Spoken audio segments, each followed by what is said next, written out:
Hey everyone, I'm Rather Coherent, and today I wanted to make a brief guide on how to very quickly upgrade Somberstone weapons at the beginning of the game. Now, before I get started, I want to highlight what the difference is between a Somber Smithing Stone weapon and a Smithing Stone weapon. With Somber Smithing Stones, there are 10 upgrade levels, each one just requires the corresponding level of the stone.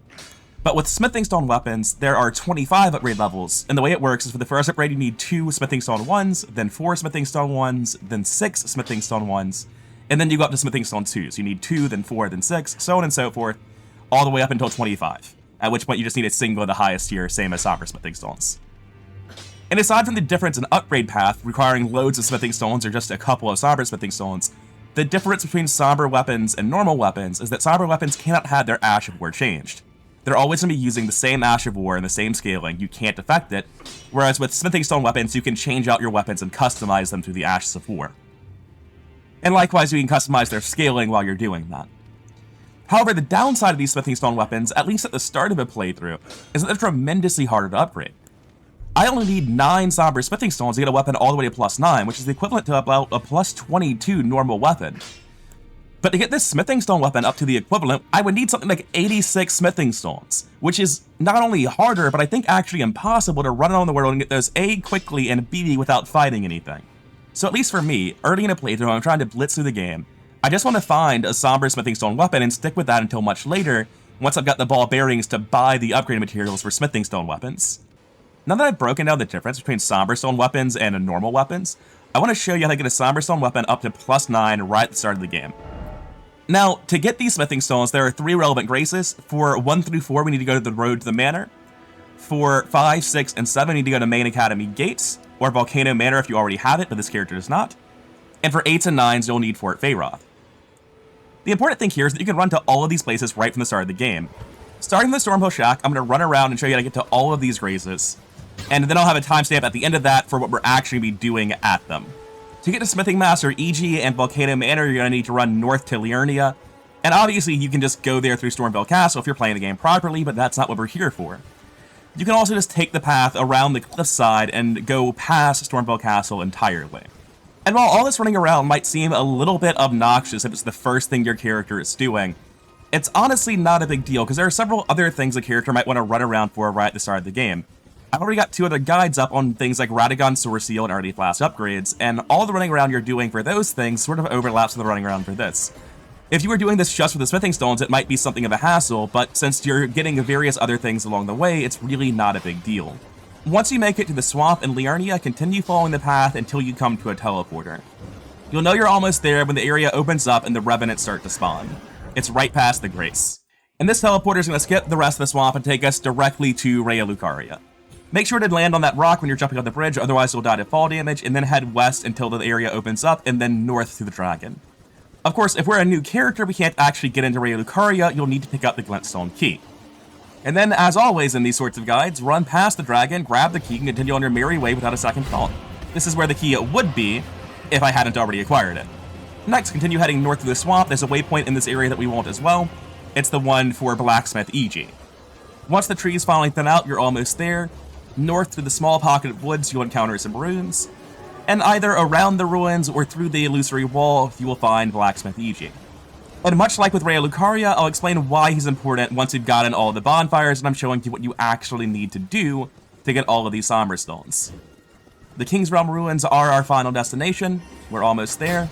To get to EG, you'll either need to break the illusory wall, or simply run around it. Whichever floats your boat.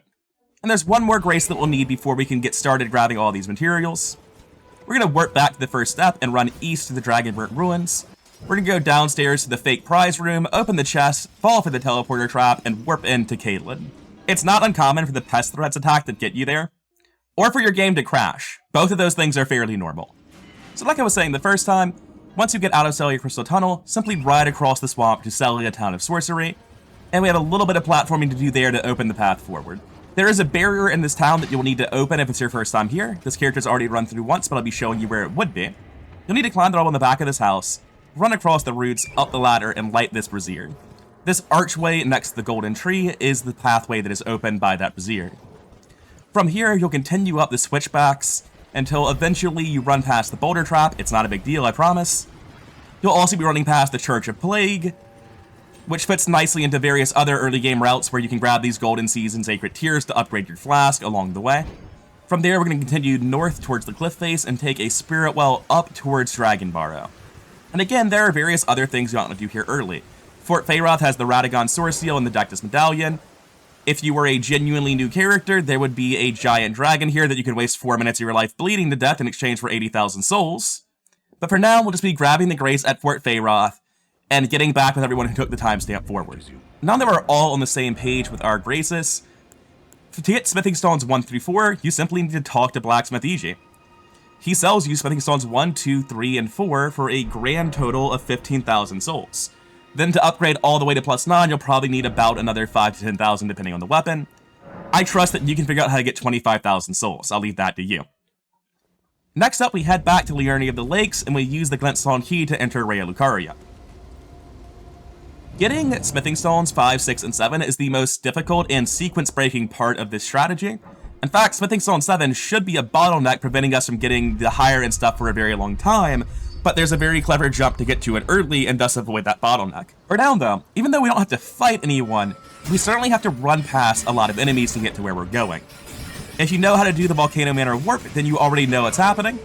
For now though, we're simply running past all the enemies in Raya Lucaria until we get to the main lift. When you get to the doorway with the sleeping zombie and the dog, be sure to attack them, otherwise he will body block you and you'll get killed by about 4 or 5 dogs. At this point, you just need to wait for a little bit and ride the lift for quite a long time. When you reach the top of the lift, I would recommend hopping off and grabbing the Grace, since it is right in front of a boss for much later on when you finally get around to fighting them.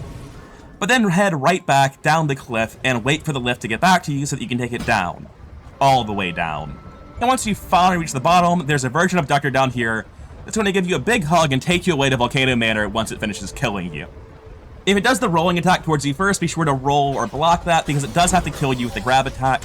Being killed by other beings will just kill you and force you to run back. And now that we're at Volcano Manor, we're just a couple of clever jumps from Smithing Stones 5, 6, and 7. First, you'll want to walk off the edge into the lava here. The drop doesn't quite kill you. To do that better than I did, you'll want to turn around and backstep or just heal immediately and then walk and not care because you can easily heal through it all. Once we get here though, before we head upstairs, we want to run around on the solidified magma flows up the slope behind this house. And on the roof here, there's a Smithing Stone 6. From here, we continue forward in the level, up all the staircases, and up the lift. You may need to be careful of the one lizard enemy here. He's usually peaceful. He is sometimes very, very aggressive, though. Next up, at the top of the lift, we're going to head right, and on this corpse hanging over the cliff, we're going to grab a Somber Smithing Stone number 5. Then we're going to head back up the stairs and past our friend with the mace. Again, don't worry, he's very clumsy. Do not fight Godskin Global. Instead, go left and raise the bridge. From here, there's a clever jump.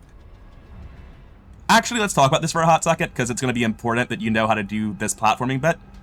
If you just jump on this normal lane, and then you run forward and jump, you're not going to make it. You need to be running, but there's no room to get a running start on that, so you need to do something called buffering your run input.